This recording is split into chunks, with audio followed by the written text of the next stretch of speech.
அஸ்ஸலாமு அலைக்கும். ரெஜினா கிச்சனில் இப்போ என்ன பார்க்க போகிறோன்னா சிக்கன் கட்லெட் தான் பார்க்க போகிறோம். வாங்க எப்படி செய்கிறதுன்னு பார்க்கலாம். நான் சிக்கன் நல்லா சுத்தமாக கழுவி எடுத்துகிட்டு வந்திருக்கேன். இதை வந்து சட்டியில் போட்டு கொஞ்சமாக தண்ணி ஊற்றி மஞ்சத்தூள், மிளகுத்தூள், உப்புத்தூள் போட்டு கொஞ்சம் வேக வச்சுக்கலாம்.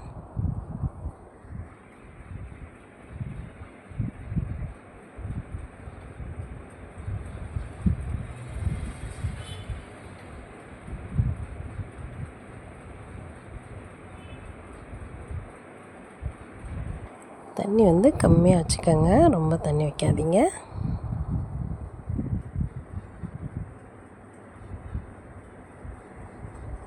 இது நல்லா வெந்ததுக்கப்புறம் நம்ம ஆற வச்சு மிக்ஸியில் போட்டு பல்ஸில் அடிச்சுக்கலாம்.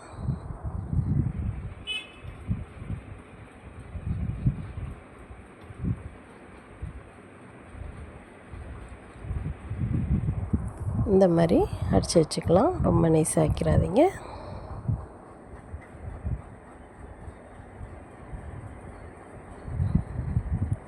இப்போ எப்படி செய்யுதுன்னு பார்க்கலாம். ஒரு கடாயில் எண்ணெய் ஊற்றி சோம்பு போட்டு நான் 2 பெரிய வெங்காயம் எடுத்திருக்கேன், அதையும் பொடியாக கட் பண்ணி போட்டுக்கலாம். இதில் வந்து இஞ்சி பூண்டு, பச்சை மிளகாய், கருவேப்பிலையும் போட்டுக்கலாம்.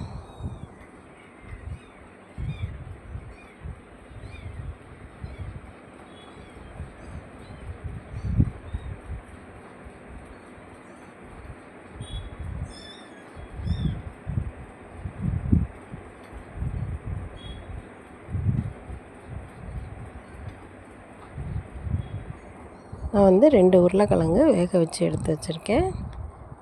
கேரட் சீக்கிறதுல நல்லா சீச்சு வச்சுருக்கேன் உருளைக்கிழங்கு, அதையும் இப்போ போட்டுக்கலாம்.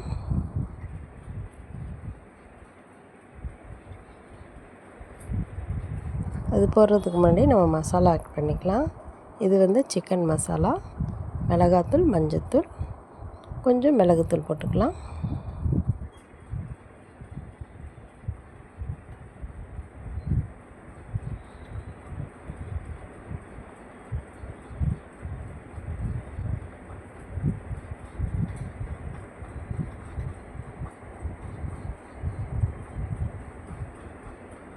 இப்போ நம்ம அந்த உருளைக்கிழங்கையும் போட்டுக்கலாம்.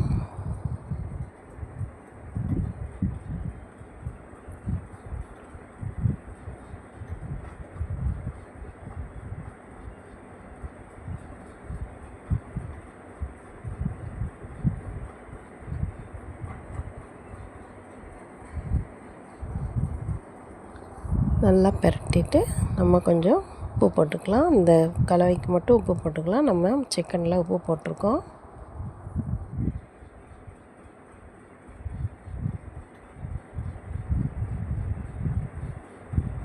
இப்போ சிக்கனையும் போட்டுக்கலாம்.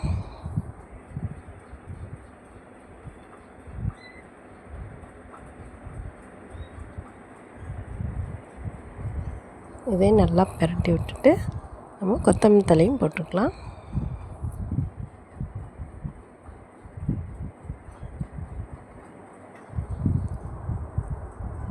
நல்லா கலந்து விட்டுட்டு கொஞ்சம் ஆற விட்டுறலாம்.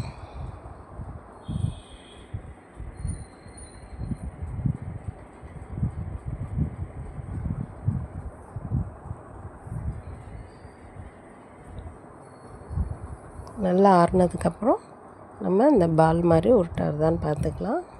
அப்போ தான் கட்லெட் பிடிக்கிறதுக்கு கரெக்டாக இருக்கும்.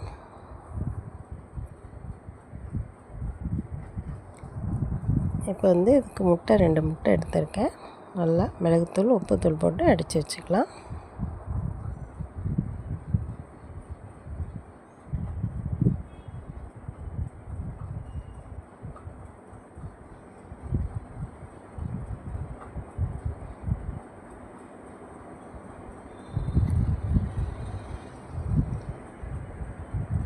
இந்த மாதிரி கலந்து வச்சுக்கோங்க. இப்போ நம்ம அதை உருண்டை பிடிக்கலாம்.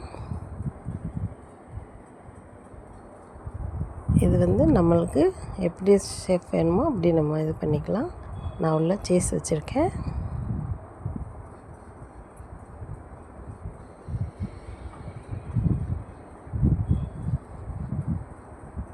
நான் வந்து இந்த மாதிரி ஷேப்பில் தான் வச்சுருக்கேன். இதே மாதிரி எல்லாம் ரெடி பண்ணலாம்.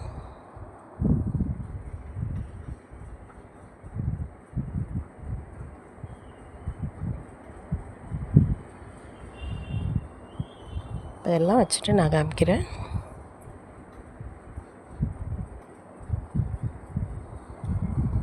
இப்போ நான் ப்ரெட் கம்ஸ் எடுத்து வச்சுருக்கேன்.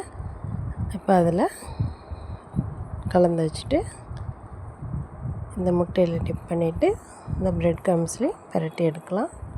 இதில் ஒரு சின்ன டிப்ஸு, நீங்கள் அந்த ஈரக்கை வந்து நல்லா கழுவி தொடச்சிட்டு கை நல்லா காஞ்சிருக்கணும். அந்த மாதிரி இப்படி செஞ்சால் தான் உங்களுக்கு அந்த ப்ரெட் கம்ஸில் தண்ணி படாமல் நல்லா காஞ்சிருக்கும்.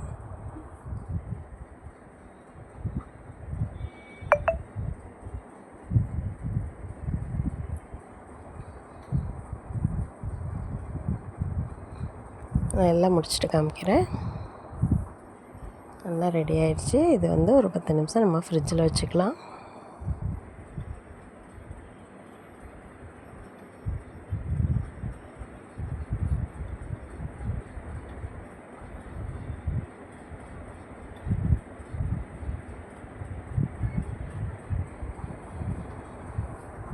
இப்போ வந்து நம்ம ஃப்ரிட்ஜிலேருந்து எடுத்துட்டோம். இப்போ நம்ம பொரிச்சு காமிக்கிறேன் பாருங்கள்.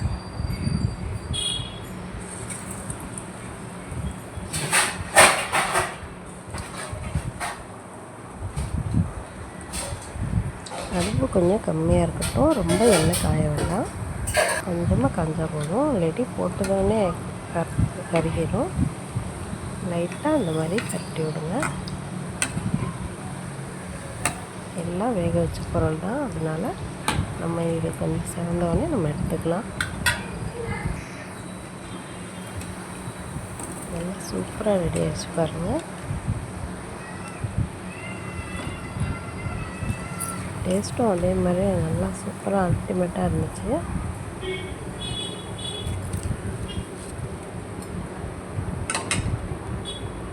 நல்லா கிறிஸ்பியாக இருந்துச்சு பாருங்கள்.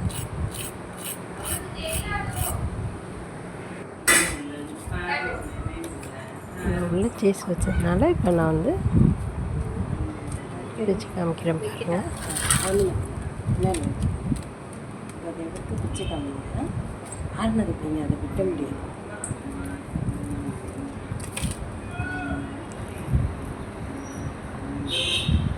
சூப்பராக இருந்துச்சு, சாப்பிடவும் சூப்பராக இருந்துச்சு. டைமாக நீங்கள் வீட்டில் செஞ்சு பார்த்துட்டு எப்படி இருந்துச்சு எனக்கு கமெண்ட்டில் சொல்லுங்கள். ஓகே, பாய்.